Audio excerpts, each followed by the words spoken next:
Pada tutorial kali ini kita akan ngebahas bagaimana cara menulis file dalam C++. File di sini maksudnya kita akan menuliskan dia ke dalam Notepad. Jadi saya akan membuat Notepad di sini nih dengan bernama tulis.txt. Untuk bisa menggunakan offstream ini, kita harus memasukkan include fstream di sini. Jadi offstream ikatan dari output file streaming, dan ini nama variabel yang digunakan untuk file streamingnya. Ini sebenarnya bebas, kalian boleh gunakan nama apapun. Tapi nanti nama inilah yang akan kita pakai dalam menulis ke dalam file si tulis.txt ini. Lalu saya melakukan bikin variabel biasa, cout biasa, dan cin biasa. Nantinya kita tidak melakukan cout. Jadi cout ini digantikan dengan data tulis, yaitu kita akan cout dia bukan ke dalam command prompt kita, tidak muncul di dalam command prompt, tapi nanti dia akan muncul di dalam notepad tulis.txt-nya. Ini bentuknya persis banget kayak kita gunakan cout ya. Jadi kayak kalau lihat seperti ini ya, bentuknya benar-benar sama persis, bedanya dia bukan cout tapi ini pakai data tulis. Dan dia pakai tanda panah juga sama seperti ini. Jadi kalau ini kita jalankan, ini kita akan menuliskan ke dalam filenya. Kita misalkan ketik Starden Harden Burden Bad. Nah, dengan begitu nantinya memang tidak akan keluar cout-nya ya seperti ini.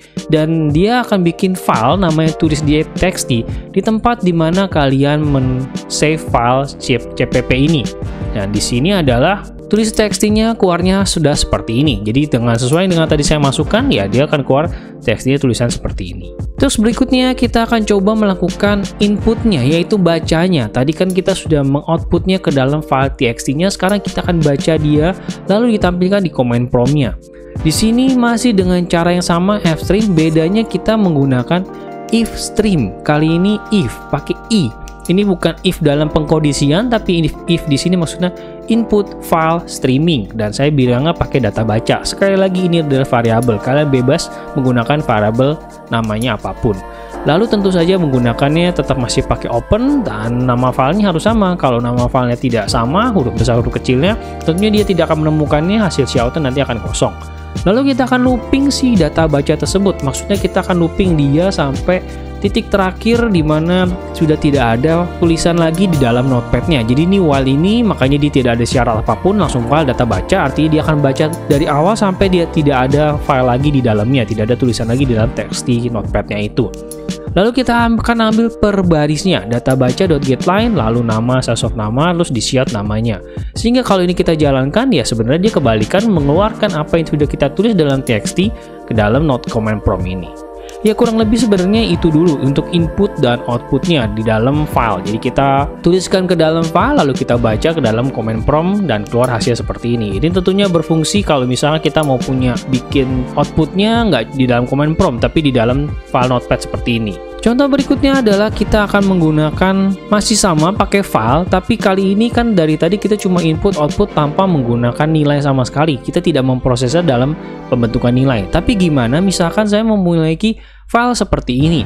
Filenya adalah suatu range nilai yang dimana kita mau ini itu akan menjadi nilai pada variabel, nilai pada pengkondisian. Jadi kita akan membaca dia dalam variabel, nanti variabel itu akan menjadi penentu nilai yang dimasukkan itu ada di rentang mana. Jadi nanti kalau kita ngubah itu bukan di dalam codingnya, tapi di sini. Jadi kalau kita mau merubah rentang nilainya itu, kita rubahnya di sini sebenarnya di dalam file notepad-nya. Ya, di sini kita akan belajar bagaimana cara membaca file si ini ke dalam variabel, kemudian kita akan baca nilai yang diinput oleh user. Pertama tentu saja kita akan bikin beberapa variabelnya. Di sini ada variabel N1, N2, maksudnya itu adalah untuk mengandung ini, N1 untuk ngambil ini, N2 untuk ngambil yang ini. Lalu ada O dan A. Nah, O dan A ini adalah char. Char itu sebenarnya saya akan gunakan O ini untuk mengambil stripnya. Dan A akan kita untuk mengambil nilai hurufnya. Karena memang si strip ini nggak bisa kita kesampingkan gitu aja. Mau nggak mau ada suatu kayak variabel pembaca untuk baca dummy variabel yang memang nggak kepake nanti O ini, tapi tetap harus dibaca karena dia akan bacanya berurutan, nggak bisa langsung skip begitu aja. Ya mau nggak mau kita harus gunakan suatu variabel dummy untuk menyimpan nilai yang tidak kita perlukan itu, yaitu si strip. Lalu kita lakukan input seperti biasa, dan proses bacanya if strip nilai ya sesuai dengan nama file notepad-nya, file notepad-nya nilai.txt, dan kita akan looping sebanyak seperti biasa f nilai karena kita membentuk f nilai. Dan ini ada proses plus-plusnya ini. Plus-plusnya ini sebenarnya adalah untuk memasukkan dia ke dalam indeks array, karena kan memang saya menggunakan N1 dan segala macamnya sebagai array. Artinya si N1 akan membaca ini, O akan membaca strip, N2 akan membaca yang ini, dan A akan membaca yang ini.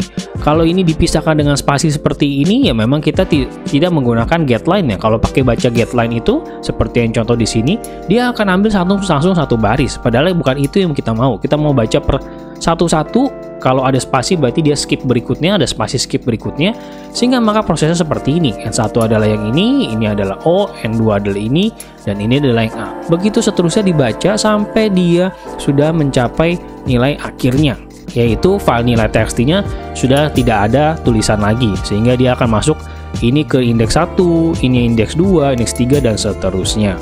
Lalu tentu saja prosesnya kita akan tinggal baca satu persatu seperti demikian. Jadi kayak input yang dimasukin itu dia rentangnya di mana? Apakah antara N1, N2 yang indeks 1, tentu akan kita shout 1 seperti ini.